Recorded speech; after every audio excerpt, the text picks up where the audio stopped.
Alhamdulillah Rabbil Alamin. Segala puji bagi Allah Jalla Jalaluh, Tuhan semesta alam. Dialah yang esa menciptakan, mengatur alam semesta ini, memberikan rezeki kepada semua ciptaan, dan kelak kepadanya kita akan kembali. Wabihi nasta'in ala umurid dunya wad din.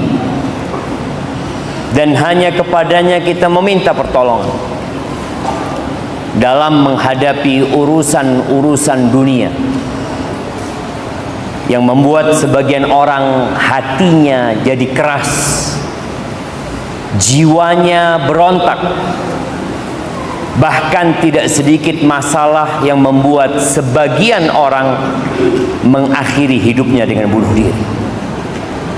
Seakan-akan tidak ada jalan keluar dan solusi untuk problematika yang dia hadapi.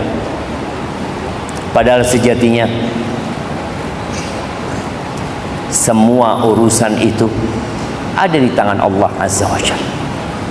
Maka hanya kepada Allah kita meminta pertolongan dalam urusan dunia dan dalam urusan agama. Seringkali kita yang dahulu semangat menuntut ilmu, yang dahulu tekun sholat malam, menghatamkan Al-Quran, ya mungkin sebulan yang lalu ketika bulan Ramadan kita melihat semangat yang membara, membuat kita seakan-akan mau meninggalkan dunia ini. Tapi ternyata semakin kesini semangat itu berkurang, bara api itu menjadi redup. Bahkan ada yang sudah mulai bergelimang dosa. Setiap sholat kita juga gak pernah berhenti mengatakan iyyaka na'budu wa iyyaka nasta'in, karena memang hanya Allah yang dapat menolong dan membantu kita. Allahumma salli wa sallim wa zid wa barik wa an'im ala abdika wa rasulika Sayyidina wa maulana wa habibina wa syafi'ina Muhammad wa ala alihi wa ashabihi ajma'in. Ya Allah, semoga salawat dan salam, berkah dan nikmat senantiasa Engkau curahkan untuk hamba kekasih-Mu, untuk manusia terindah yang pernah menginjakkan kakinya di muka bumi ini, untuk satu-satunya manusia yang pintu surga tidak akan dibukakan kecuali beliau yang pertama datang dan meminta pintu surga untuk dibukakan, untuk baginda Nabi kita Muhammad alaihi salatu wassalam, untuk keluarga beliau, untuk istri-istri beliau, untuk putra-putri beliau, dan untuk seluruh sahabat Nabi. Semoga Allah meridhai kita bersama mereka. Amma ba'd, ana berbahagia sekali bisa kembali ke masjid apa namanya Ustaz? Darul Amal. Masjid Agung Darul Amal ya. Entah berapa tahun yang lalu ana sampai sini. Sebelum Covid jelas. Masya Allah, kita itu punya kalender baru jemaah. Ada sebelum Hijriah, sebelum Masehi. Nanti anak-anak kita akan punya kalender namanya sebelum Covid. Ini terusnya. Masya Allah. Alhamdulillah, anda terima kasih banyak kepada para ustadz yang ada di sini. Ada Ustaz Ahmad Zainuddin, hafizahullah taala, dan para asatidzah yang lainnya yang telah berjuang menyampaikan agama Allah ini, dan para ulama, para kiai yang semoga apa yang mereka sampaikan dapat mengantarkan kita kepada keabadian yang penuh dengan ketenangan dan ketentraman. Ahibati fillah, Anda nggak tahu kenapa tema kita hari ini apa? Lembutkan hati, tenangkan diri. Siapa yang mau jawab? Kenapa kok tema ini dipilih untuk saat-saat seperti ini? Ketika dolar naik, ketika emas mahal, ketika apalagi yang naik? Yang nggak naik cuma gaji. Alhamdulillah gaji masih turun coba. Karena kalau gaji naik susah gitu. Gimana kita akan dapat itu uang? Kenapa kira-kira tema ini diangkat? Siapa yang mau jawab? Anak kasih hadiah jemaah. Naam, tafadhal.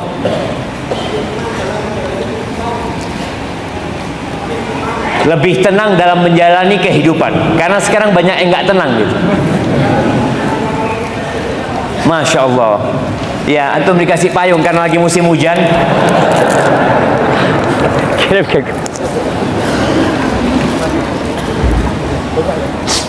Jamaah rahimakumullah, dunia secara global dan negeri kita yang kita cintai sedang mengalami masalah yang sangat besar sekali. Masalah itu adalah gangguan mental, di mana tingkat stres makin meningkat, depresi, kecemasan, bahkan berakhir dengan bunuh diri sebagian. Kenapa obat-obat penenang di akhir-akhir ini menjadi laris? Bahkan orang-orang terkenal pun mengkonsumsi obat terlarang itu. Yang mereka inginkan adalah mendapatkan ketenangan. Mereka capek dan lelah dengan beban hidup ini. Studi menunjukkan. Jadi sekarang kalau antum mau tanya studi penelitian tentang gangguan mental ini, enggak apa-apa. Dia nggak salah. Dia anak-anak Bapak. Nah, dia ayahnya mana? Enggak salah juga. Dapat padu. Iya, kalau antum mencari tentang gangguan mental ini, ternyata di negeri kita di Indonesia 1 dari 3 remaja itu mengalami masalah kesehatan mental. Remaja ya, yang mereka adalah harapan masa depan negeri ini. Kita tahu yang tua-tua akan mati, yang setengah tua juga akan mati. Siapa yang akan melanjutkan? Yang remaja-remaja, yang saat ini mereka memiliki banyak sarana hiburan, namun ternyata hiburan itu tidak membuat mereka tenang jiwanya, lembut hatinya. Dan 1 dari 10 orang Indonesia, kalau tadi remaja 1 dari 3, kalau dari keseluruhan penduduk negeri ini 1 dari 10 itu mengalami gangguan mental. Tapi masalahnya di mana gitu loh. Padahal kalau kita bandingkan sarana hiburan yang dimiliki oleh orang-orang tua kita dengan sarana yang dirasakan oleh anak-anak kita, ya tidak berbanding lurus, jomplang jemaah. Dulu kalau bicara hiburan umum masyarakat, mereka itu nonton TV. Ketika TV masih hitam putih. Anak ingat di masyarakat itu, biasanya kalau hari Ahad dulu, mereka kumpul di rumah salah satu warga yang punya TV, nonton bareng-bareng hitam putih, se-Ahad sekali. Bayangin, selesai. Ketika anak SD, kita nggak pernah sibuk nonton TV. Kenapa? Karena TV-nya cuma TVRI. Dan kita dipaksa oleh sekolah untuk nonton TV. Siapa yang ingat? Ada paksaan dari sekolah nonton TV. Apa paksaannya? Nah? Oh enggak. Ini tiap pekan kadang-kadang ada tugas dari sekolah nonton TV. Apa?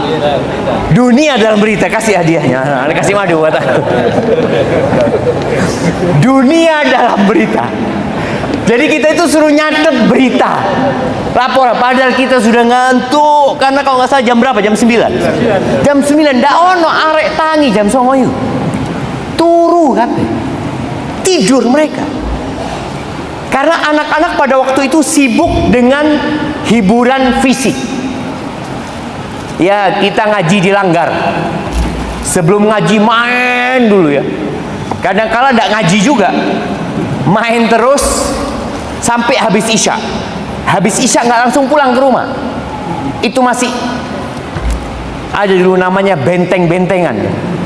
Tahu? Masih ada sekarang? Nggak ada sekarang. Itu kita kan kalau kena dipukul punggungnya ya, kita main pakai tiang listrik ya. Allahu Akbar. Tapi ternyata orang-orang pada saat itu bahagia, tenang hatinya. Mereka tidur enak, sehat, fisiknya sehat, jiwanya nggak terganggu.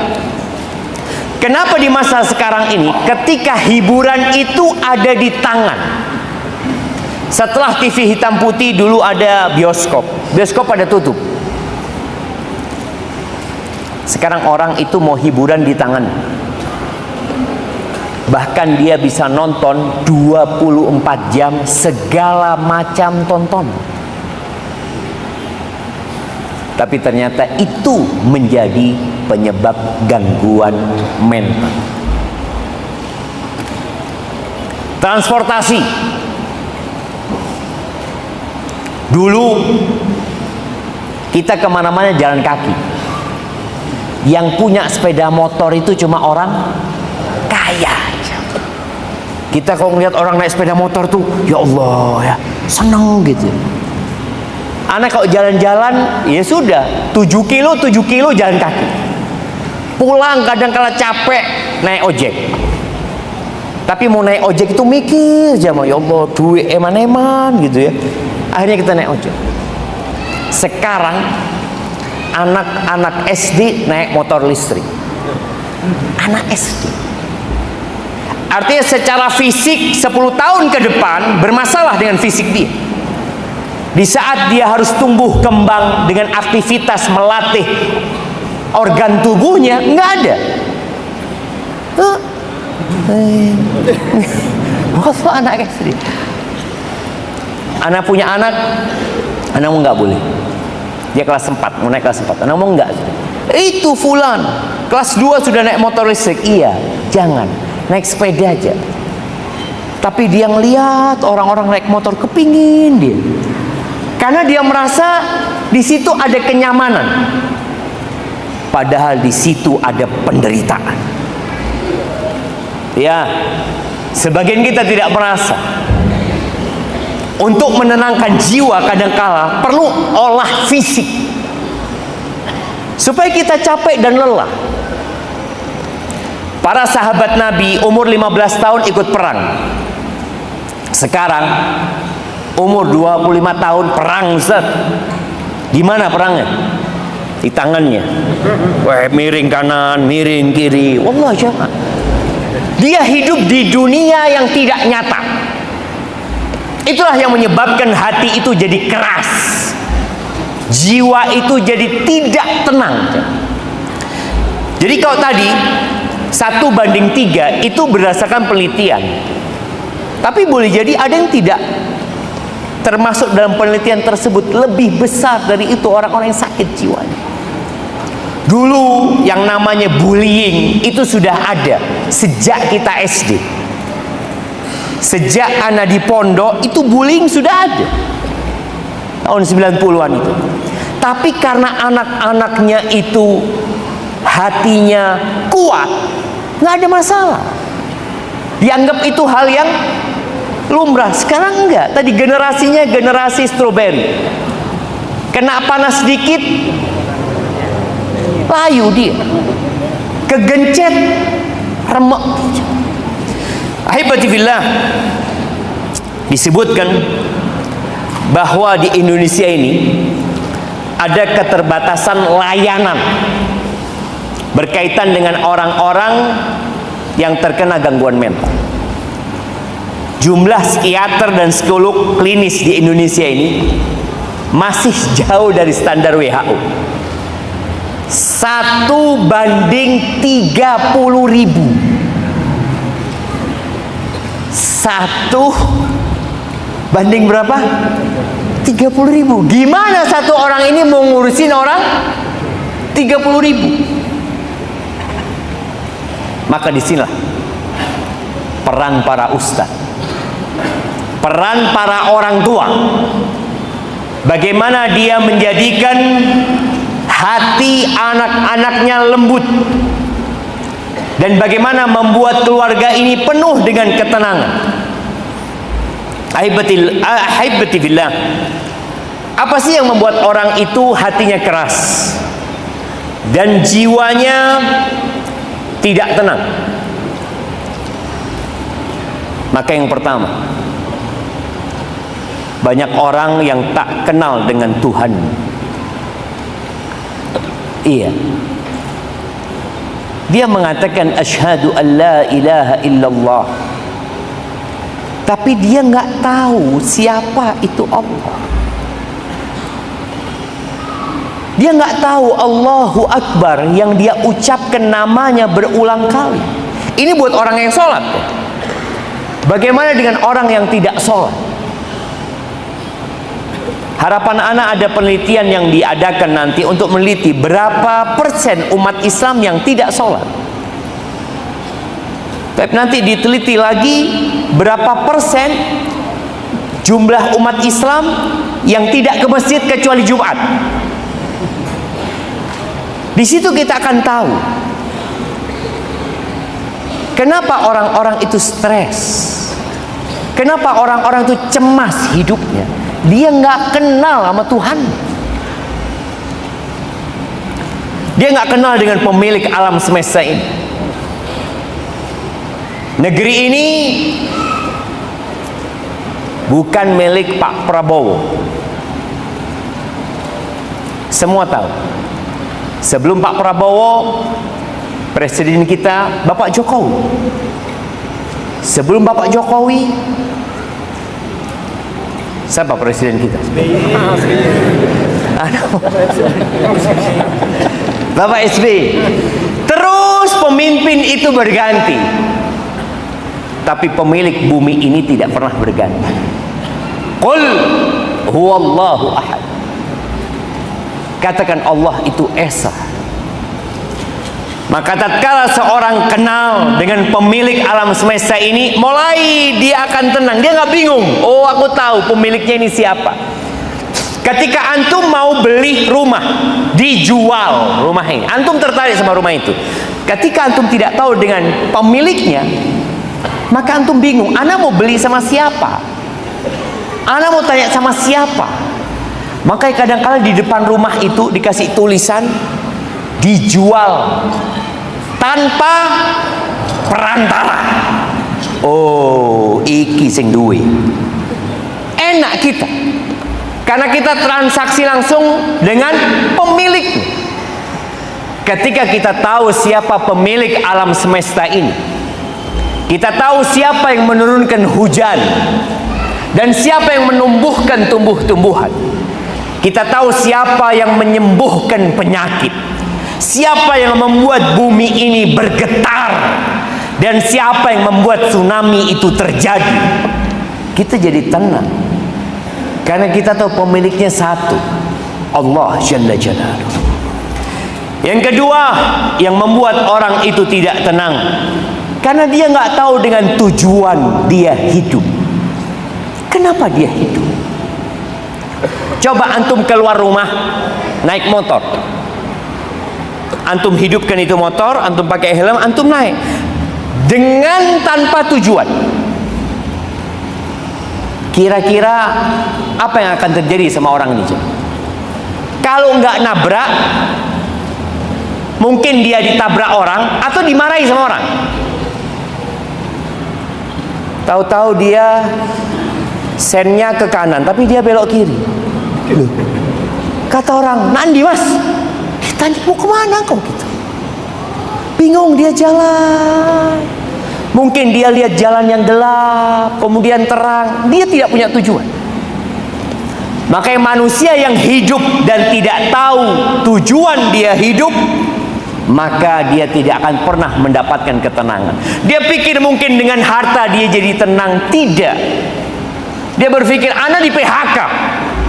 Mungkin kalau ana tidak di PHK, hidup ana akan tenang. Covid kemarin, ribuan orang di PHK, ratusan ribu orang di PHK. Kondisi ekonomi negeri kita sekarang ini dibanding dengan saat Covid, sekarang lebih baik. Masa Ustaz? Antum merasakan bagaimana di saat Covid kondisi manusia, pesawat itu tidak terbang, masjid tutup, Masjidil Haram tutup. Ya, hanya ada orang berapa yang sholat di dalam. Haji, nggak ada keberangkatan haji dari Indonesia, nggak ada keberangkatan umroh dari Indonesia. Coba. Hotel-hotel di daerah wisata bangkrut. Sekarang lebih baik. Covid itu datang agar orang sadar dengan tujuan hidup, agar mereka tahu kenapa mereka diciptakan, agar mereka faham bahwa yang namanya virus yang tidak dapat dilihat dengan mata telanjang, ternyata dia bisa membuat pesawat tidak terbang. Dia bisa membuat pilot-pilot pesawat itu jual gorengan. Virus itu jamaah. Subhanallah. Maka di sini orang yang tidak tahu dengan tujuan hidup nggak akan tenang hidupnya. Yang ketiga, orang yang tidak faham jalan apa yang harus ditempuh dalam rangka mengenal Tuhannya, maka dia juga nggak akan tenang.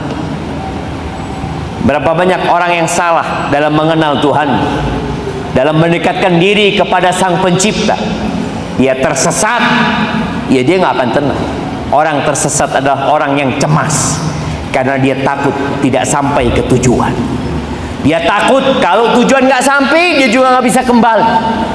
Dia takut binasa di tempat itu. Ahibati fillah, untuk masalah yang pertama, mengenal Allah Azza wa Jalla. Allah itu seringkali mengenalkan dirinya di dalam Al-Quran Al-Azim. Allah mengenalkan dirinya dengan ayat-ayat yang kita baca dan dengan ayat-ayat yang dia ciptakan. Orang yang mau memahami tentang ayat-ayat itu, maka dia akan merasa tenang.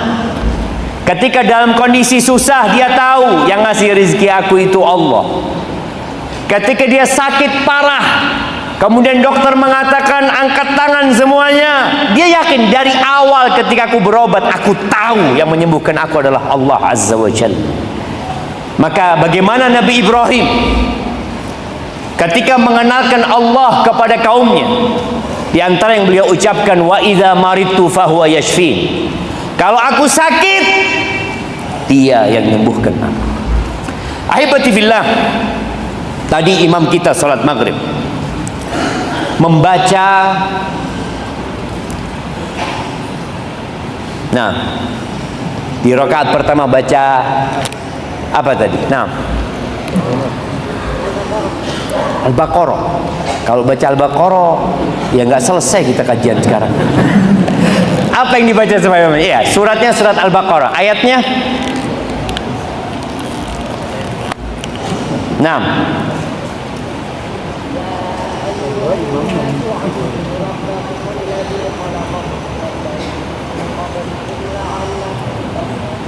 Ahsan, tabarakallah fikum. Kasihkan buat dia.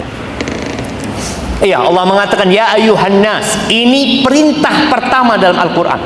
Kalau antum membaca Al-Quran, awal perintah dalam Al-Quran adalah surat Al-Baqarah ayat 21 insyaallah ya. Allah mengatakan ya ayuhan nas, wahai umat manusia, u'budu rabbakumul ladzi khalaqakum walladzina min qablikum. Beribadahlah kalian, sembahlah Tuhan kalian yang menciptakan kalian, yang menciptakan kita dan menciptakan orang-orang sebelum kita. Bapak kita siapa yang menciptakan? Allah Azza wa Jalla. Mbah kita Allah, mbah-mbah kita Allah. Agar kalian bertakwa kepada Allah Azza wa Jalla, agar mencapai tingkat takwa. Ketika orang bertakwa, selesai urusan. Dia akan mendapatkan semua kebahagiaan dunia dan akhirat. Surga itu kata Allah, wa'iddat lil muttaqin, disediakan untuk orang-orang yang bertakwa. Tapi kemudian Allah mengenalkan dirinya. Alladzi ja'ala lakumul arda firasya was samaa'a binaa'a wa anzala minas samaa'i ma'an fa akhraja bihi minas thamarati rizqan lakum fala taj'alu lillahi andada wa antum ta'lamun. Engkau sembahlah Allah gitu. Siapa Allah itu? Dia yang menjadikan bumi ini hamparan sebagai tempat yang layak untuk kehidupan, dan dia menjadikan atap buat bumi ini langit. Kita lihat ya, langit itu tidak bertepian. Kita lihat kalau malam hari bintang-bintang menghiasi langit Allah Azza wa Jalla. Siapa yang menciptakan itu semua? Allah Azza wa Jalla. Sebagian orang menyembah matahari, ada yang menyembah rembulan, ada yang mengabdi kepada planet-planet, ada mungkin yang berpikir pemberi rizki itu adalah lautan. Allah yang menciptakan semua itu. Allah yang menurunkan dari langit itu, dari awan itu air. Kemudian Allah yang menumbuhkan tumbuh-tumbuhan. Ketika orang kenal sama Allah, dia akan tenang. Beda dengan manusia yang Tuhannya banyak, yang sesembahannya banyak. Maka Nabi Ibrahim alaihissalam ketika menghancurkan berhala-berhala yang disembah oleh kaumnya, kemudian satu berhala paling besar tetap dikasih kapak di situ. Nabi Ibrahim disidang, ditanya Nabi Ibrahim, "Anta fa'alta hadza bi alihatina ya Ibrahim?" Wahai Ibrahim, apakah engkau yang melakukan ini kepada Tuhan-Tuhan kami? Kata Ibrahim, "Bal fa'alahu kabiruhum hadza." Aku yang menghancurkan. Yang menghancurkan itu yang paling besar. Tuh. Kalian nggak percaya kan? Fas'aluhum, tanyakan kepada yang hancur itu. In kanu yantiqun, kalau mereka bisa bicara. Kata mereka, "Loh gimana sih Ibrahim? Masa suruh ngomong sama patung?" Loh, kata Ibrahim, kalian sembah itu patung, kalian minta sama itu patung, padahal dia nggak bisa memberikan manfaat, ngomong aja nggak bisa. Tapi itulah orang kau nggak kenal sama Tuhan, batu disembah sama dia jamaah. Maka Allah mengatakan, "Fala taj'alu lillahi andada wa antum ta'lamun." Jangan pernah kalian menjadikan sekutu-sekutu bagi Allah, sedangkan kalian tahu bahwa sekutu-sekutu itu tidak menciptakan apa-apa gitu, tidak bisa berbuat apa-apa. Ahibati fillah, ada satu ayat yang kita baca dalam sehari ya minimal 6 kali.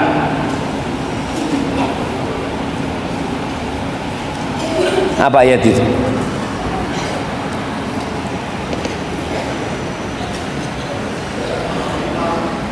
Al-Ikhlas. Cuma 6 kali antum baca, kurang berarti antum. Enggak, bukan Al-Ikhlas. Nah, ayat kursi. Coba sebutkan kapan antum baca ayat kursi? Habis sholat subuh, zuhur, duha juga. Waduh, baru dengar. Subuh, zuhur, asar, maghrib, isya, mau tidur. Masya Allah. Masih ada hadiahnya. Kasih payung biar nggak kehujanan. Bismillah.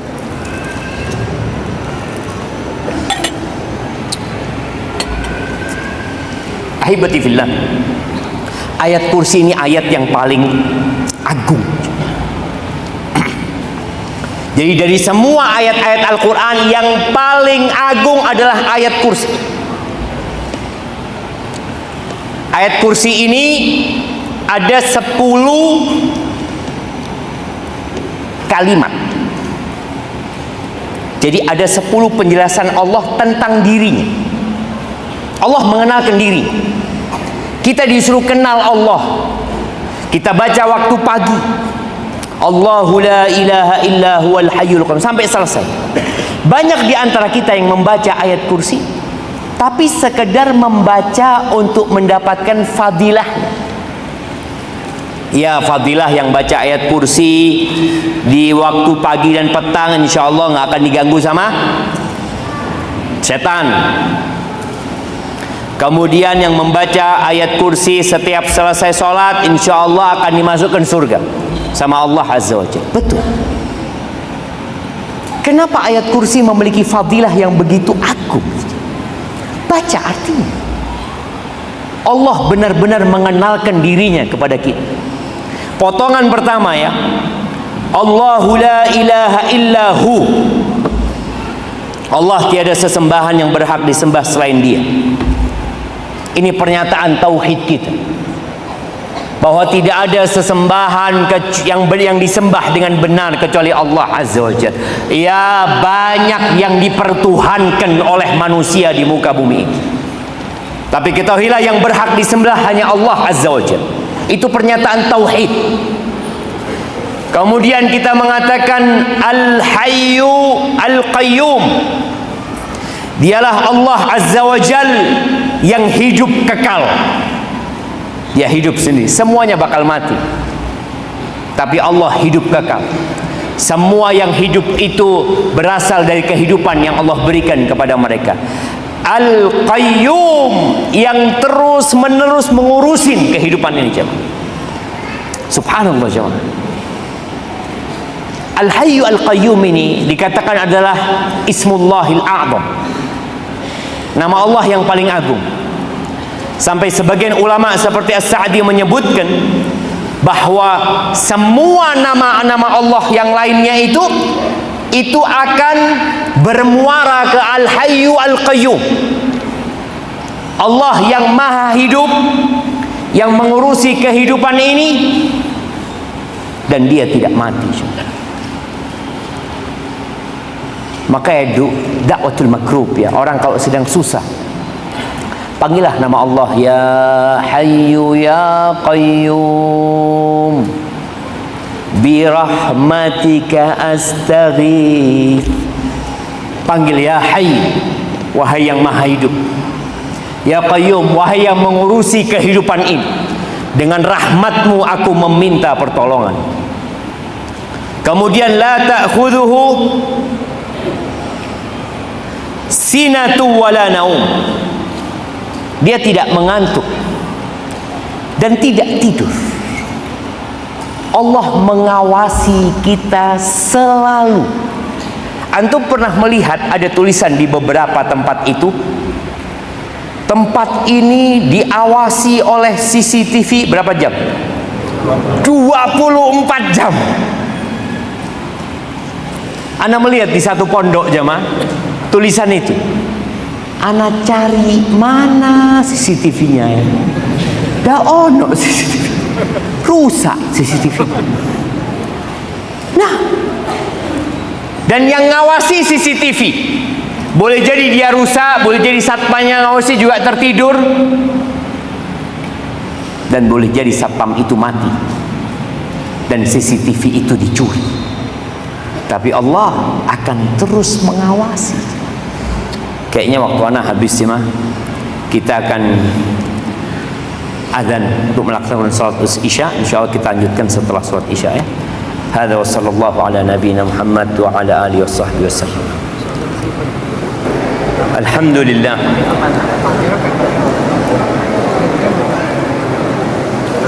Oke, jemaah kayaknya harus merapat, jemaah, biar orang-orang bisa duduk. Iya, posisinya bukan posisi sholat, ya, posisi kajian. supaya yang di luar bisa masuk ke dalam.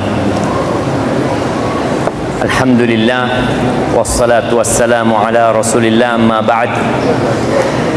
Kembali kepada masalah bagaimana kita melembutkan hati dan menenangkan diri.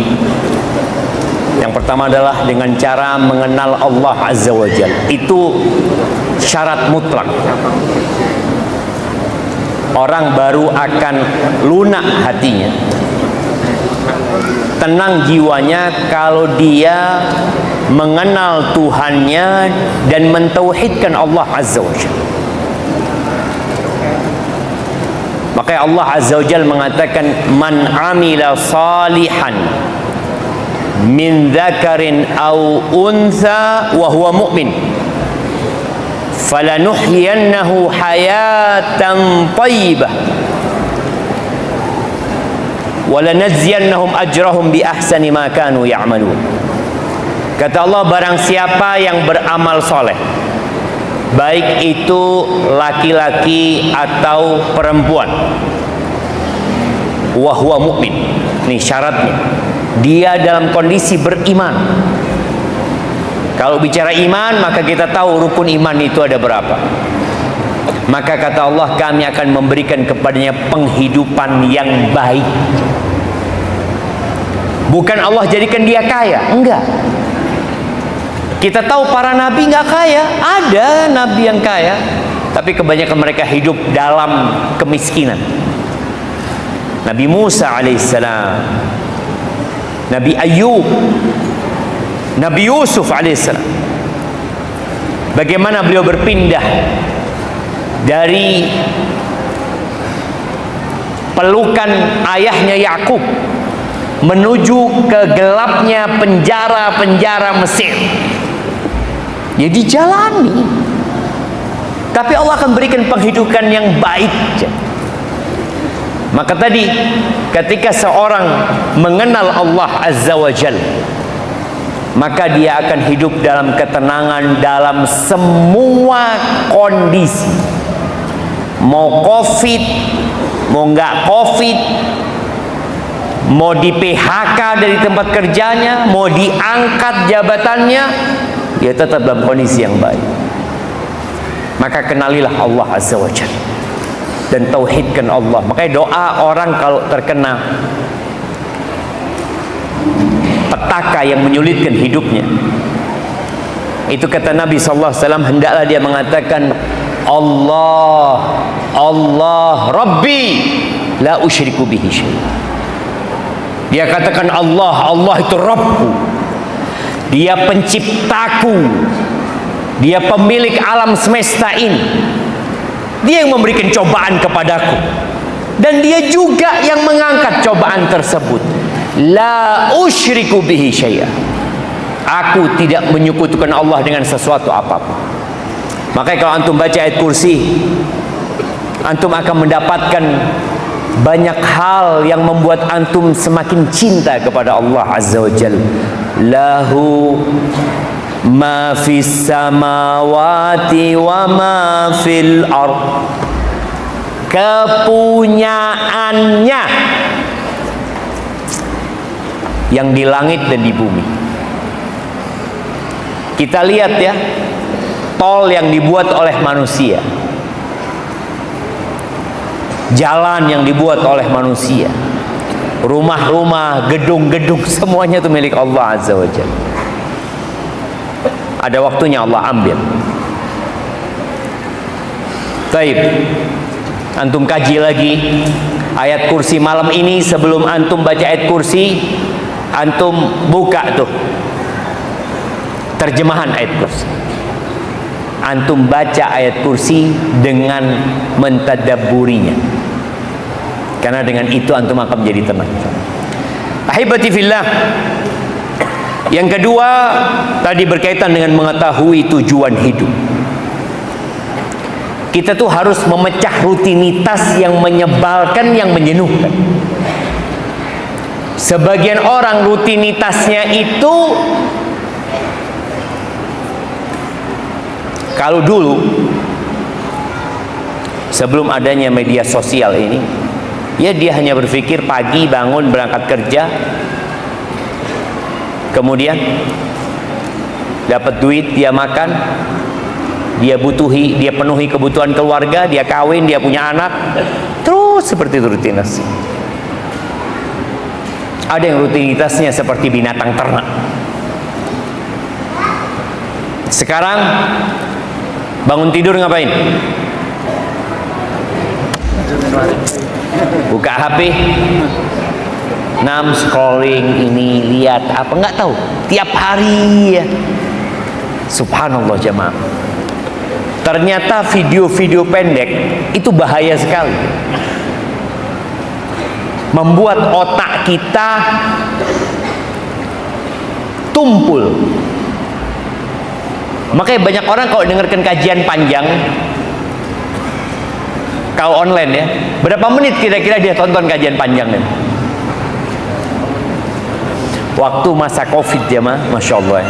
Kan kajian online, pakai Zoom dulu, pakai Skype, Google Meeting apalah.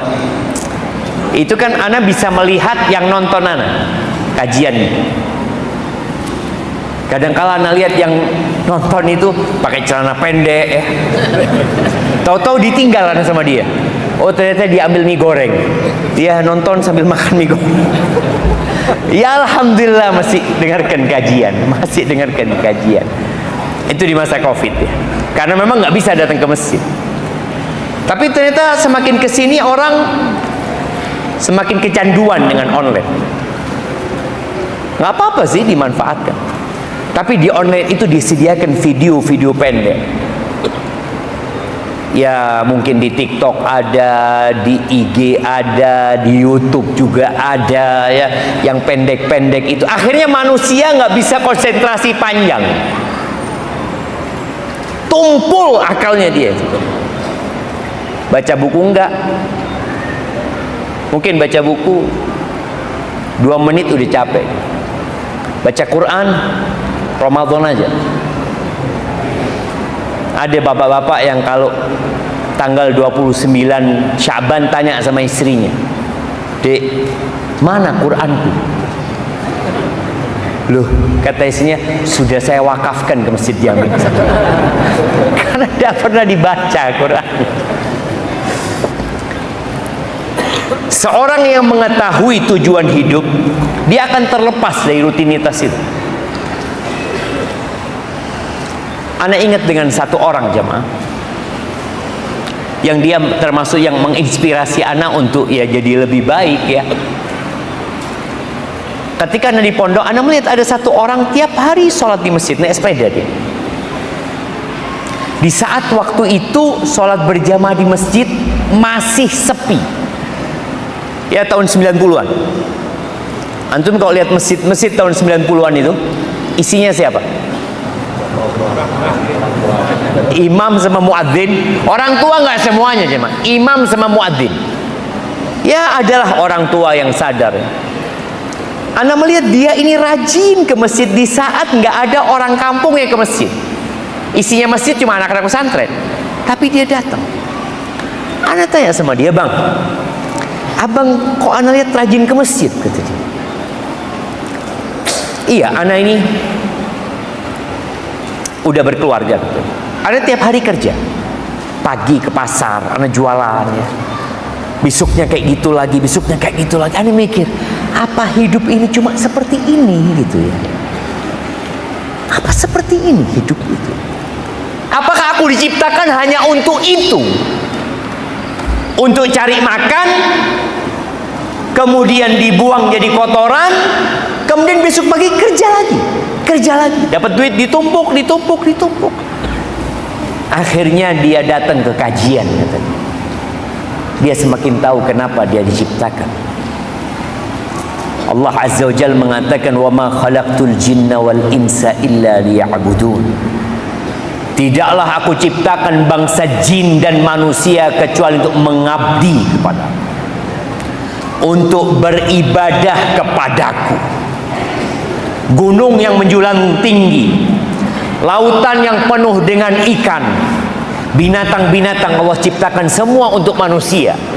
dan manusia diciptakan untuk mengabdi kepada Tuhannya. Ketika kita faham dengan tujuan hidup kita, maka kita akan sadar jemaah, kita akan tenang hidupnya. Oh, aku itu diciptakan untuk itu. Dia bekerja, dia buka usaha, dia menikah, dia punya anak. Dia tahu dengan tujuan hidup. Semua itu hanya sarana. Tujuannya adalah mengabdi kepada Allah Azza wa Jalla.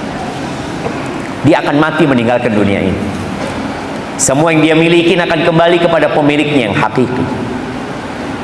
Maka jangan sampai kita bertujuan dalam hidup ini untuk dunia. Dunia ini bukan tempat tinggal. Masya Allah, anak baru baca di pojok sana, dilarang tidur. Jadi kalau antum lihat teman antum tidur, bangunin. Karena dilarang tidur. Jamaah, antum udah kenal dengan yang di kanan kiri antum? Ana mau ngetes dulu ya. Ana mau tes. Yang pakai baju coklat. Antum kenal sama yang kiri antum?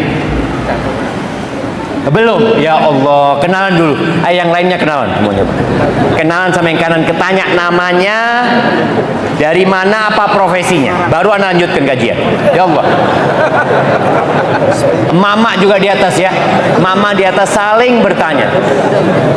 Tadi imam kita di maghrib itu membaca surat Al-Hujurat. Innamal mu'minuna ikhwah. Orang-orang beriman itu saudara jemaah.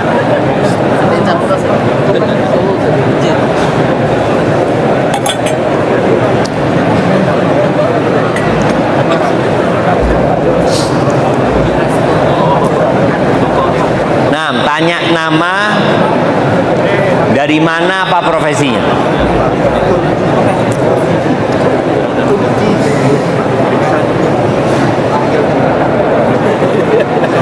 Iya, yang pakai baju antum. Udah kenal sama yang kanan antum? Nggak kenal?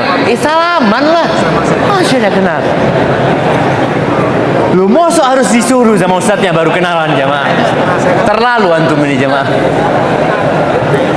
Bayangkan ya, ketika antum berjumpa sama saudara antum, ini kalau tahu sama tujuan hidup, antum tidak akan menyia-nyiakan salaman sama saudara antum. Kata Nabi alaihi salatu wassalam, ma min muslimaini yaltaqiyani fayatasafahani illa tahad dhunubuhuma kama tahad waraqus syajar. Tidaklah dua orang yang beriman yang berjumpa kemudian mereka berjabatan tangan. Berjumpa, berjabatan tangan, apa yang akan dia dapatkan? Dosa-dosanya akan gugur seperti bergugurannya daun dari pohon di musim kering. Tadi boleh jadi antum nggak tahu tujuan hidup, jadi mensia-siakan salaman sama saudaranya. Emangnya antum salaman sama saudara antum bid'ah? Bid'ah salaman. Apa aja bid'ah? Ketika berjumpa itu sunnah bersalaman. Maka jangan sia-siakan. Kenal nggak kenal, antum ingat ketika salaman, ya Allah berguguran dosa-dosaku ya. Bas, kalau antum tidak memikirkan orang, pikirkan diri antum. Kita banyak dosanya jemaah. Maka di antara pintu yang menggugurkan dosa itu tadi berjabatan tangan sama saudara antum. Ya, sampai mana kita? Tujuan hidup.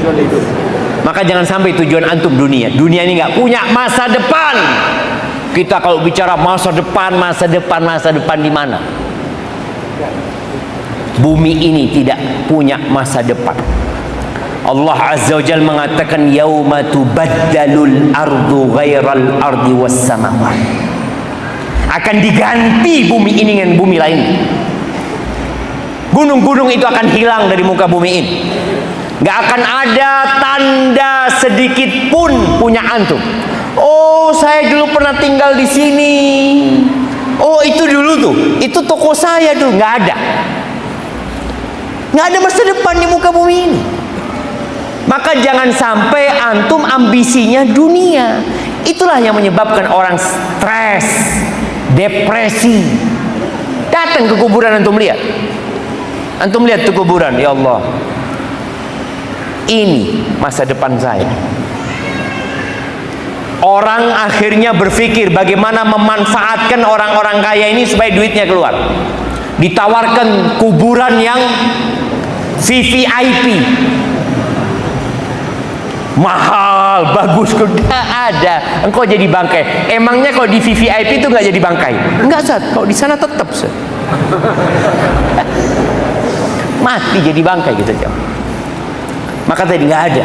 Oleh karena itu Rasul sallallahu alaihi wasallam mengatakan, man kanatid dunya hammahu ja'alallahu faqrahu baina 'ainai wa syattata 'alaihi syamlah wa lam ya'tihi minad dunya illa ma qaddara lahu.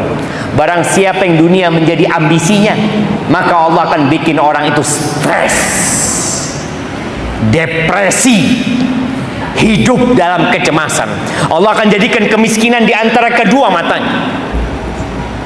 Takut, bingung, gimana ini. Itu hukuman karena ambisi dia dunia. Urusannya Allah cerai beraikan. Tadi dia nggak bisa menikmatin hidup ini, nggak bisa tenang dia. Sholat di masjid nggak bisa. Ketika dikumandangkan hayya 'alas shalah. Nih kita dekat alun-alun ya. Di alun-alun dengar nggak orang hayya 'alas shalah? Dengar nggak? Kok nggak kesini? Masih jogging, Pak. Nggak denger berarti. Nggak denger dia. Antum tahu orang kalau sibuk dengan sesuatu nggak denger. Dia sibuk dengan dunia.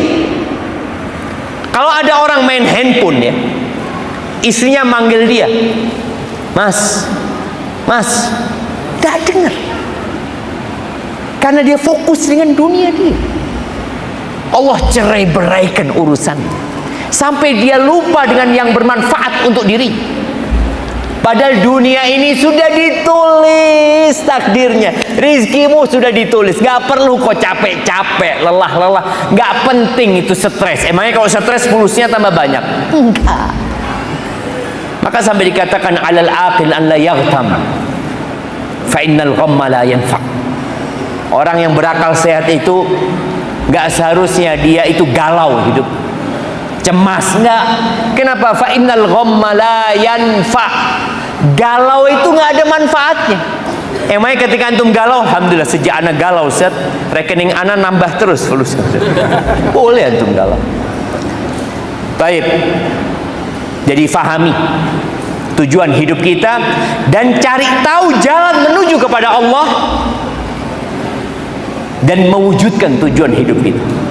Allah utus Rasul sallallahu alaihi wasallam yang menunjukin kita, wa innaka latahdi ila siratil mustaqim.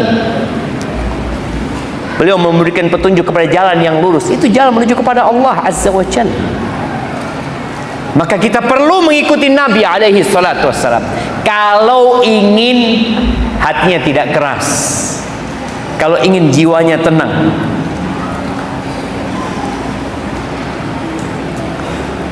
Ma min Yahudin wala Nasranin, tidaklah orang Yahudi atau orang Nasrani yang mendengar tentang aku, thumma lam yu'min billadhi ursiltu bihi, kemudian dia enggak beriman dengan apa yang aku diutus dengannya, illa kana min ashabil jahim, melainkan orang itu akan menjadi penghuni neraka.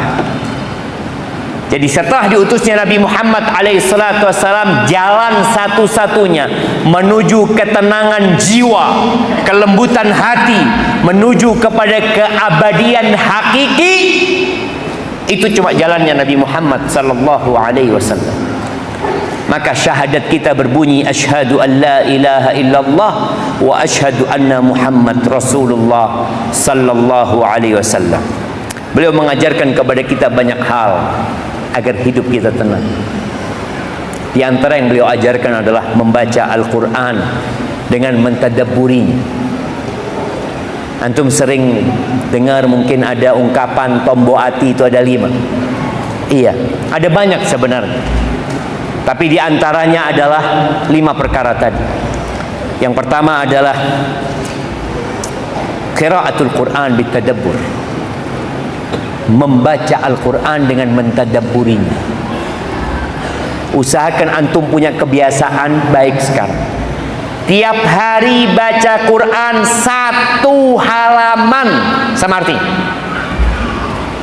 Sebelum antum buka handphone antum, atau antum mau buka handphone, antum mau buka IG, TikTok, YouTube atau apa, WhatsApp, sebelum antum buka itu, antum buka Quran. Karena sekarang dengan adanya Quran di handphone ini, kita bisa menyentuhnya tanpa berwudu, tanpa bersuci. Ya udah, antum buka. Biasakan 1 halaman tiap hari. Karena kebiasaan ini akan membuat antum jadi tenang hati. Antum baca sama artinya. Kalau nggak mampu Ustaz, 1/2 halaman. Tapi ingat tiap hari. Nggak mampu Ustaz. Tadi ada cerita bahwa ternyata di Indonesia ini berapa persen yang belum bisa ngaji Ustaz? 5% dari Kemenak 72. Dari Kemenak 72% yang belum bisa ngaji. Ya umat Islam Ustaz, orang kafir tidak masuk Ustaz. Tidak bisa ngaji. Maka tolonglah, sekarang ada banyak cara membaca Al-Quran. Gimana Ustaz kalau anak nggak bisa baca Quran? Baca artinya, baca tafsir. Tapi nanti antum belajar baca Quran. Yang kedua, wa khala'ul batn, jangan sibuk wisata kuliner. Ini termasuk yang menenangkan jiwa jemaah. Dulu orang itu malas keluar rumah. Kalau mau ke warung apa, aduh capek, udahlah makan yang ada di rumah gitu kan. Sekarang dikirim ke rumah. Antum mau apa? Tinggal buka, ada aplikasi yang menunjukkan kepada antum semua makanan. Sampai tadi di kereta, ana mau makan siang, ana ngomong sama temen, lapar nih. Ana ngomong, bismillah cari makan siang, ada kantinnya kan. Dia ngomong, tenang Ustaz, ada di sini Ustaz. Jadi ada di tangan, jadi nggak gerak badan kita nih mah. Makanan itu datang ke depan rumah kita. Subhanallah. Usahakan antum punya puasa minimal dalam sebulan itu 1 hari. 1 hari.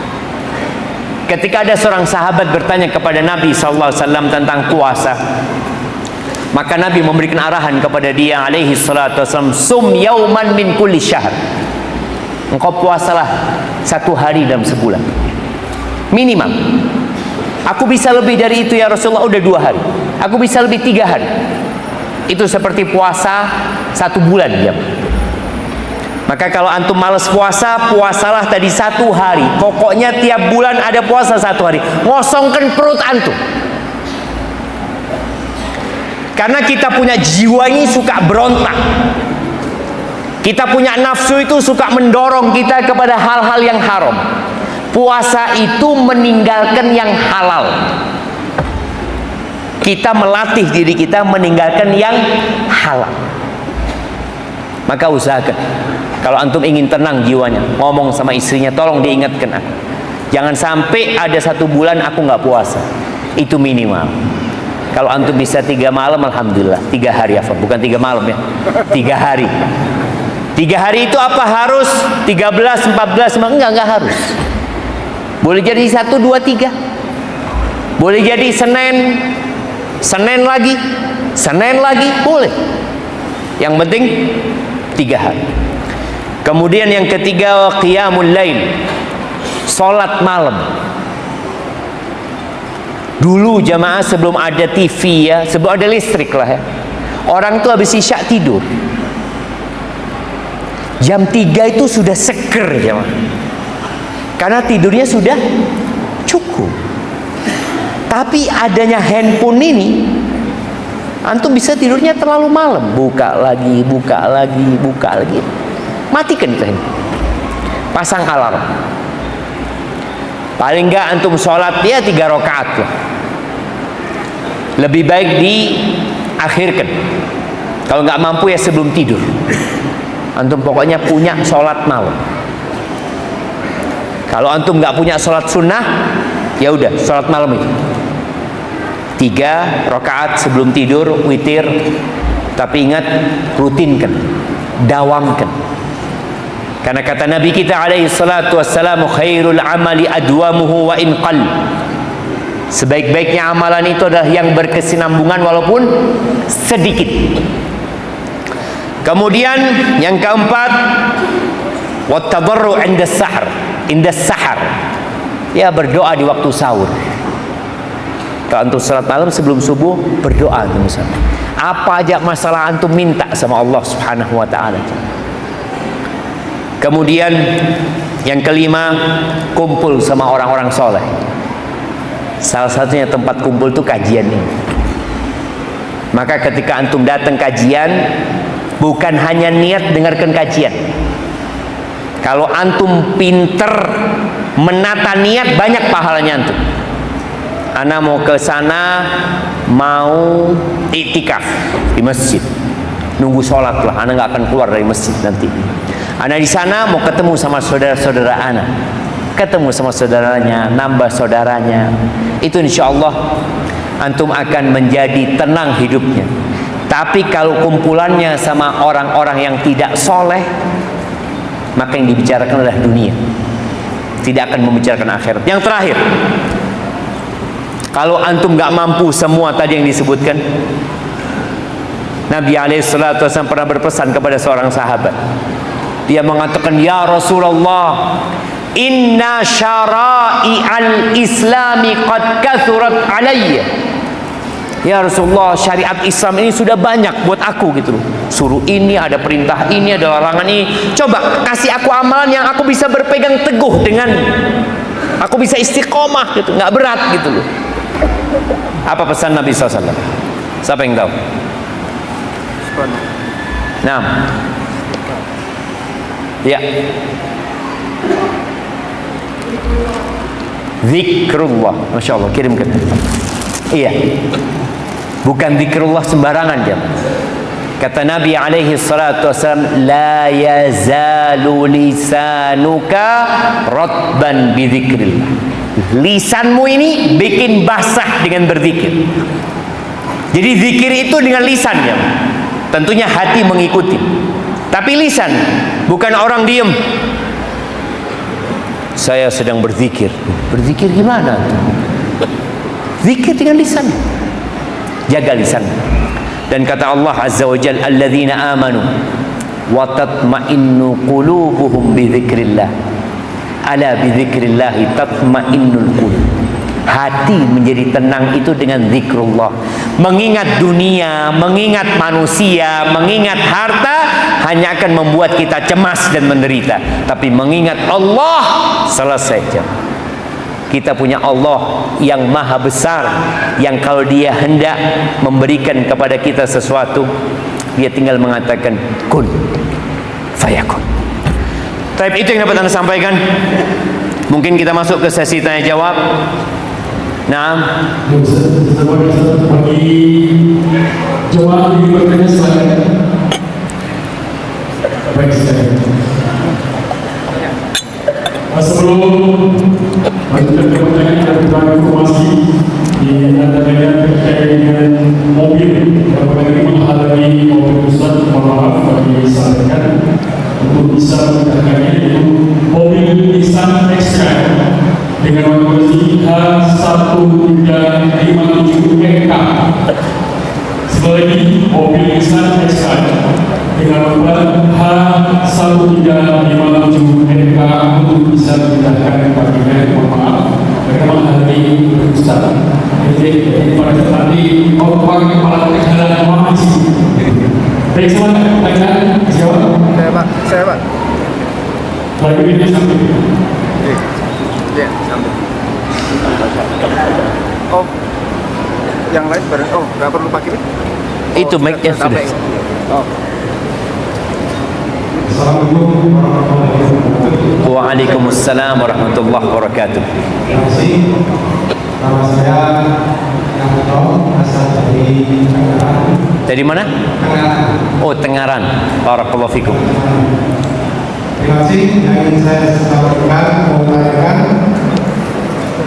tidak dari tadi kami tentang sholat yang 40 hari berturut-turut, bisakah selamanya atau mungkin seumur hidup sekali? Ini yang tercantum dalam hadis itu menjadi makmum tidak ketinggalan takbiratul ula dari itu. Kalau jadi imam boleh atau tidak? Kemudian yang nomor 2, kalau keselamatan istilahnya pemasukan kita safar melaksanakannya dengan jarak itu bisa apa? Terima kasih. Assalamualaikum warahmatullahi wabarakatuh. Waalaikumsalam warahmatullahi wabarakatuh. Nah, ahibati fillah, ini berkaitan dengan tujuan hidup sebenarnya. Kita itu disuruh berlomba-lomba memecah rutinitas kita untuk menjadi yang terbaik. Allah Azza wa Jalla mengatakan, wasari'u ila maghfiratin min rabbikum wa jannatin 'arduha as-samawati wal ard u'iddat lil muttaqin. Kata Allah Azza wa Jalla, bersegeralah kalian menuju keampunan Allah Azza wa Jalla dan menuju surganya yang luasnya seluas langit dan bumi, yang dipersiapkan untuk orang-orang yang bertakwa. Di antara amalan yang dengannya kita dihapuskan dosa, kita dikasih stempel cap bebas dari 2 perkara. Dari yang pertama kemunafikan, dan dari api neraka. Apa amalannya? Salat selama 40 hari. Man shalla arba'ina yauman. Jadi hadisnya ini ada 2. Karena sekarang musim haji ya. Jemaah haji itu kenal juga dengan namanya salat arba'in. Di Madinah biasanya mereka salat selama 8 hari berturut-turut. Ada salat man shalla arba'ina salatan. Barang siapa yang salat 40 salat di Masjid Nabawi, maka dia akan mendapatkan vonis bebas dari kemunafikan dan dari api neraka. Hadisnya ada yang mensahihkan hadis itu sebenarnya, tapi rata-rata ulama mendhaifkan hadis. Maka kita lihat jemaah haji nggak ada masalah, dia sholat 40 sholat di Masjid Nabawi supaya ketika pulang dia lebih rajin lagi sholat berjamaah. Yang sahih yang berkaitan dengan 40 hari, dia sholat berjamaah, yudriku takbiratul ihram ma'al imam, dia mendapatkan takbiratul ihramnya imam, maka kutibat lahu bara'atun minan nifaq wa bara'atun minan nar. Dia akan ditulis bebas dari api neraka, bebas dari kemunafikan. Pertanyaannya yang pertama, bagaimana kalau imam? Pertanyaan pertama beliau sebutkan tadi, apakah itu cukup dalam seumur hidup sekali? Ya mudah-mudahan. Tapi jangan kemudian dia cuma mengejar 40 habis gitu nggak ke masjid lagi dia. Wis mari. Karena sejatinya itu adalah pelatihan bagaimana orang memakmurkan masjid. Maka di antara para ulama, kalau nggak salah Sa'id ibn al-Musayyib ibn Hazm, dia mengatakan mundu 20 sana, sejak 20 tahun aku sholat nggak pernah melihat tengkuknya orang di Masjid Nabawi. Di shaf pertama terus sholat. Oh sama Ustaz, ana di kampung ana sholat shaf pertama terus Ustaz, 5 waktu itu. Karena shafnya cuma 1, nggak ada. Jadi nggak pernah lengkap shaf pertama itu. Walaupun masbuk tetap shaf pertama. Kan ada masjid-masjid yang kayak gitu. Enggak, ini menunjukkan beliau 20 tahun. Jadi ketika kita bisa melaksanakan ini sekali dalam seumur hidup, insya Allah kita dapat. Tapi bukan berarti kemudian kita nggak sholat di masjid lagi. Karena kejadian dengan beberapa jemaah haji yang di Madinah ya, dia kadang-kala di Madinah 9 hari. Jadi kalau 9 hari dapat berapa sholat? 45. Ketika dia sudah selesai 40 sholat, dia nggak ke masjid. Ditanya, Bapak kok nggak ke masjid? Alhamdulillah Ustaz, sudah selesai. Sudah 40 sholat saya gitu. Enggak, maka lanjutkan. Tapi usahakan 40 hari ini memang nggak putus ya. 40 hari dan berat jemaah. Gimana Ustaz? Ini dapat takbiratul ihram ya. Artinya imamnya Allahu Akbar, ya Allahu Akbar. Bagaimana kalau dia musafir? Apakah ketika dia musafir kemudian terputus, boleh dia lanjutkan ketika dia pulang menjadi 40 hari? Wallahu a'lam ya. Mungkin boleh. Karena orang yang dapat kafarat puasa 2 bulan berturut-turut, ketika dia sakit atau musafir nggak apa-apa, dia nggak puasa, tapi tetap dianggap bersambung gitu ya, seperti itu, karena ada udzur yang diperbolehkan dalam syariat ya. Semoga nggak ada masalah. Jadi dia dilanjutkan lagi nanti ketika dia pulang. Gimana kalau dia jamak sholatnya? Jadi dia sholat berjamaahnya zuhur, asarnya boleh jadi sendirian, boleh jadi sama temennya. Wallahu alam. Tak tahu anak kok yang itu. Barakallahu fikum. Nah, oh ini ada pertanyaan tertulis ya, Ma.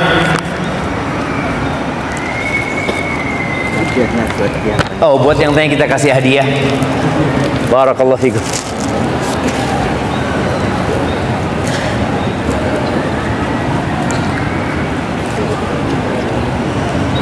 Assalamualaikum warahmatullahi wabarakatuh. Semoga Ustadz selalu dalam lindungan Allah. Ustadz, ana dulu lulusan skala 1 pondok sunnah, dan ana dulu seorang penghafal Al-Quran. Tapi setelah lulus, ana pelaku maksiat, dan ana telah melakukan dosa besar, bukan syirik Ustaz. Apa hati ana bisa kembali lunak Ustaz? Apakah Al-Quran yang ana hafal menjadi musuh ana di hari akhir nanti? Apa yang harus ana lakukan Ustaz? Barakallahu fikum. Jamaah, hidayah itu mahal, dan standar orang baik itu adalah tatkala dia mati. Nabi SAW mengatakan innamal a'malu bil khawatim. Amalan itu tergantung penutupnya. Kita semua tahu dengan Umar bin Khattab sebelum dia masuk Islam, penjahat. Dia menyakiti para sahabat Nabi, bahkan niat untuk membunuh Rasul sallallahu alaihi wasallam. Tapi bagaimana kemudian dia menjadi orang yang dijamin masuk surga? Khalid bin Walid, dia adalah panglima perang yang menyebabkan kekalahan umat Islam, atau menjadi salah satu faktor kekalahan umat Islam pada waktu perang Uhud. Bahkan 70 sahabat terbunuh gara-gara serangan dari Khalid bin Walid. Tapi kemudian dia masuk Islam. Kemudian dia di akhir hayatnya semoga mati husnul khatim. Kembali kepada pertanyaan tadi, seorang yang dulu di pondok hafal Al-Quran, gak ada jaminan dia mati Islam. Pakai pesan Allah itu wala tamutunna illa wa antum muslimun. Apa yang harus dilakukan? Salah satu yang membuat hati itu keras adalah dosa.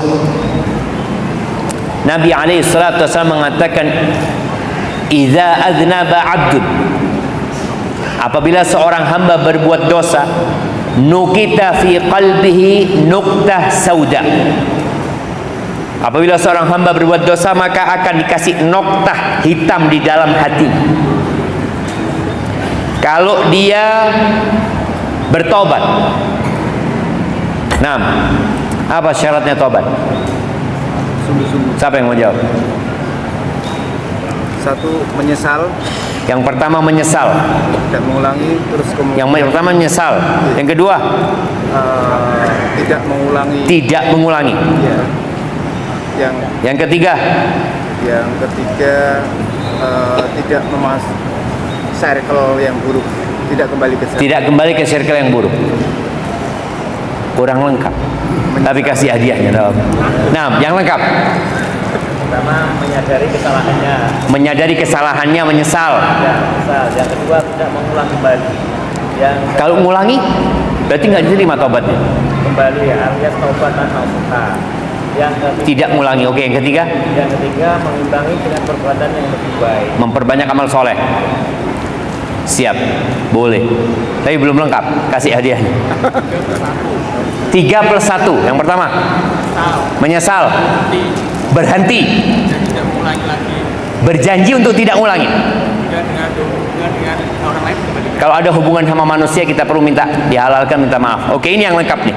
Kasih hadiahnya 2. Kasih payung 2 dia. Nah, kasih 2, ada apa-apa. Alhamdulillah ada habis. Habis. Oh masih.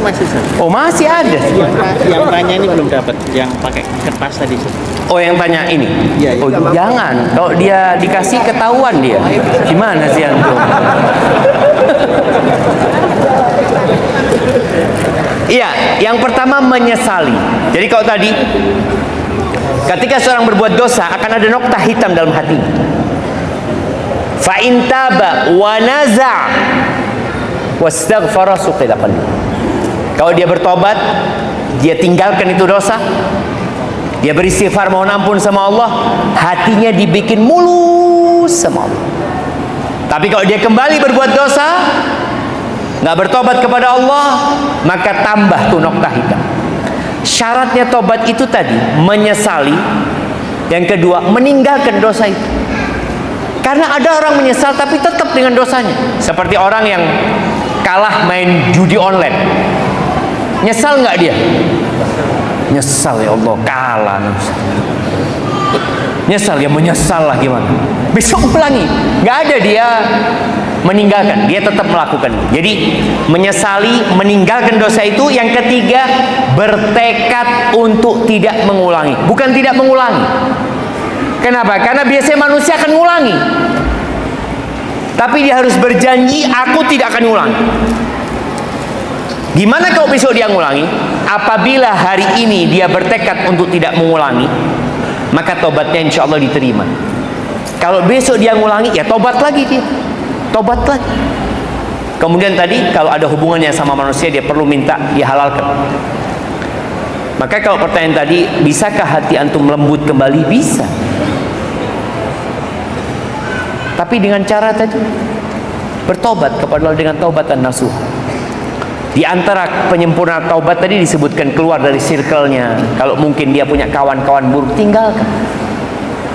Karena ada orang yang jadi jahat bukan karena keinginan dia, tapi karena kawan-kawan dia yang mengajak dia berbuat jahat.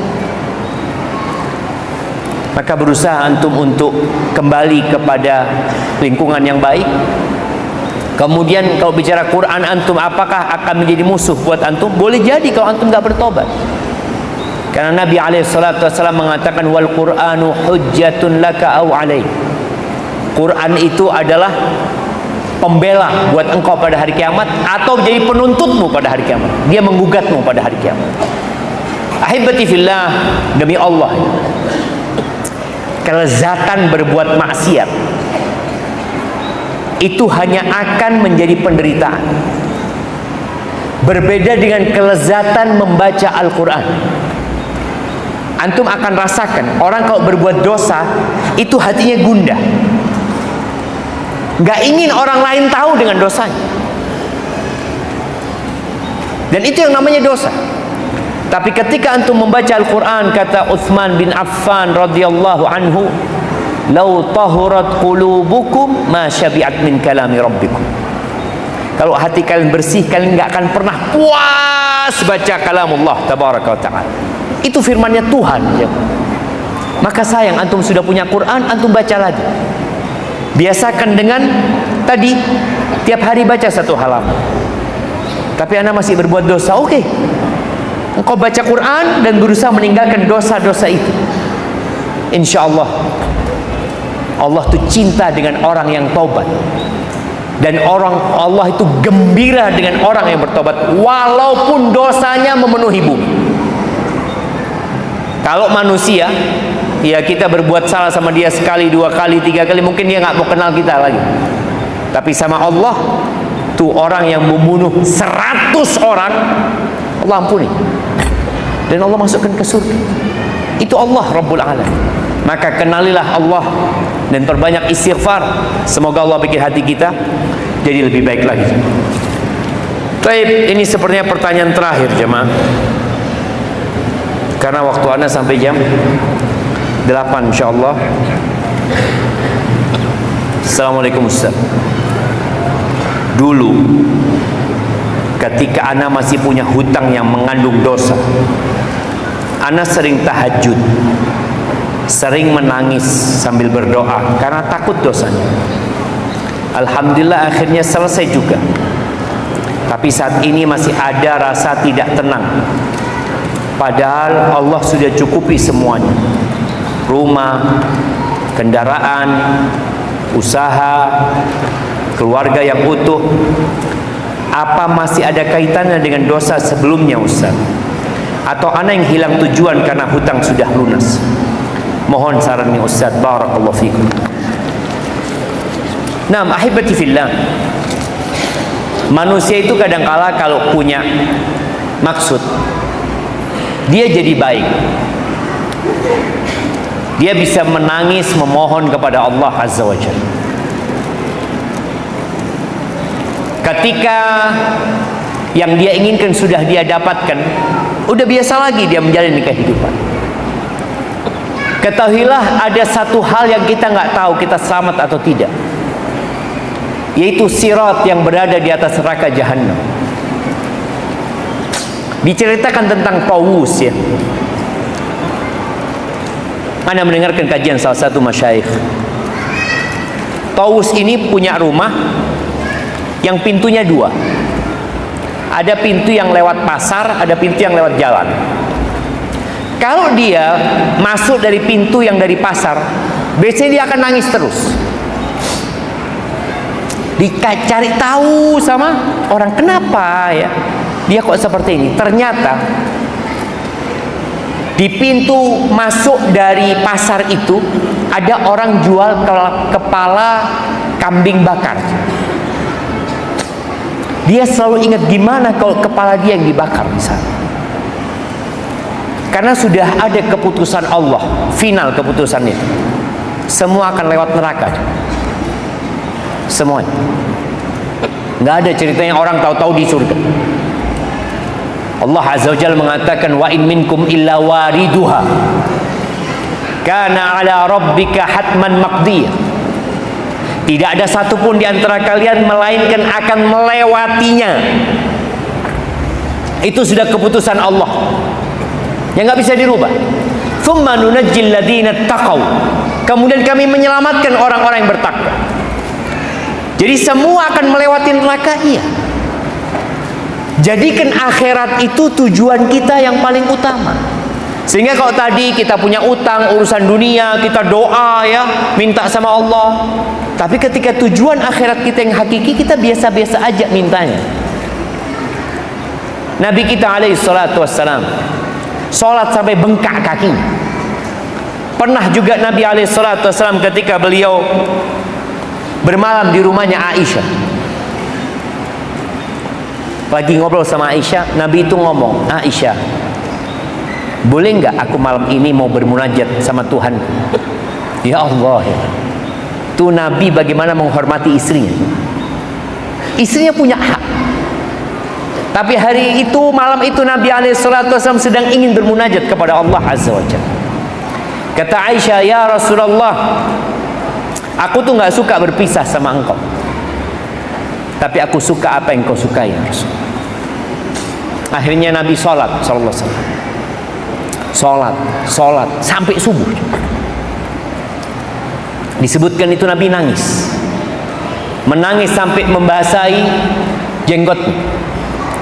Setelah itu basah pangkuannya, basah tanah yang di depannya sallallahu alaihi wasallam. Ketika waktu subuh, Bilal datang mengatakan, ya Rasulullah, udah waktunya sholat. Bilal melihat Nabi alaihi salatu wasallam menangis. Bilal mengatakan, ya Rasulullah, qad ghafarallahu laka ma taqaddama min dzambika wa ma ta'akhkhar.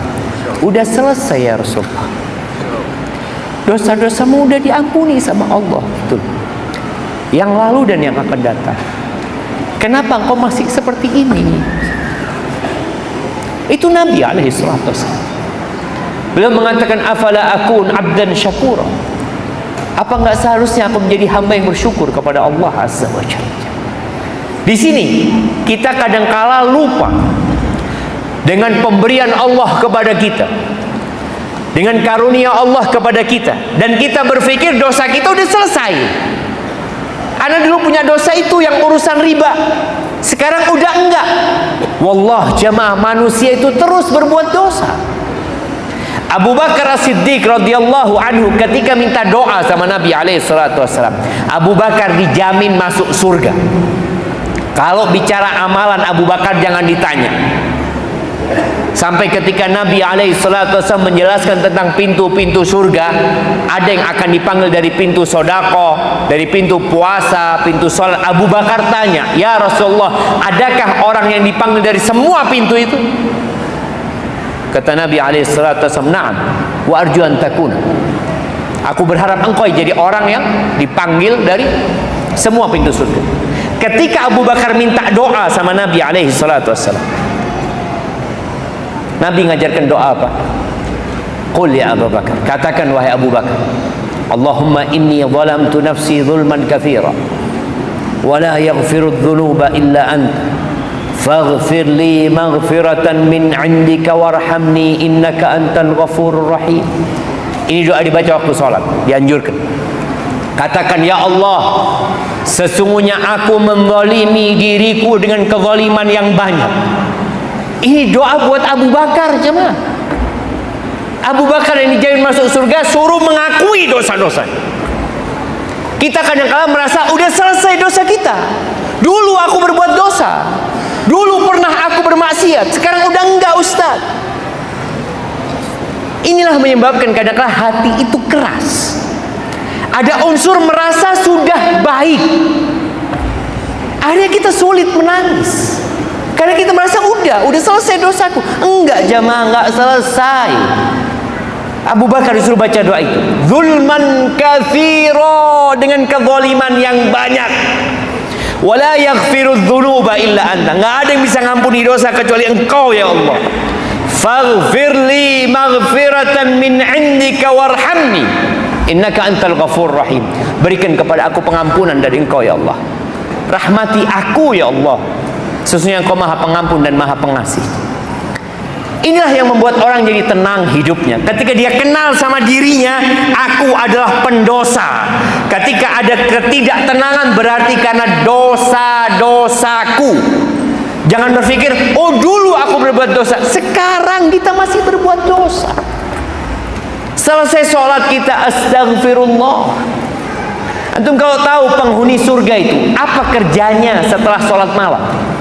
Allah mengatakan wabil asharihum yastaghfirun. Setelah sholat malam di waktu sahur, nggak ada perasaan saya sudah sholat malam, saya sudah banyak beribadah. Lah, mereka istighfar, mohon ampun kepada Allah azza wa jalla. Karena kita terus berbuat dosa.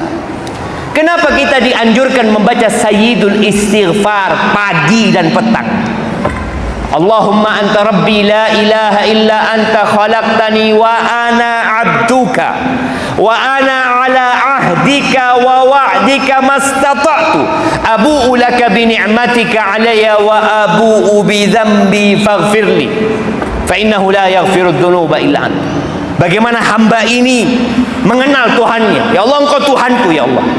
Engkau yang menciptakan aku, tiada yang berhak disembah kecuali Engkau. Engkau yang menciptakan aku. Aku hambamu. Aku mengakui semua nikmat-nikmat yang Kau berikan kepada aku. Wa abu'u bi dzambi, dan aku mengakui dosa-dosaku ya Allah. Banyak dosa-dosaku ya Allah. Ampuni aku ya Allah. Kita baca di waktu pagi, sore baca lagi, besok baca lagi. Karena kita nggak berhenti berbuat dosa, jamaah. Maka berusahalah untuk terus memohon ampun kepada Allah, mengenali diri kita, husnudzon sama Allah, suudzon sama diri kita.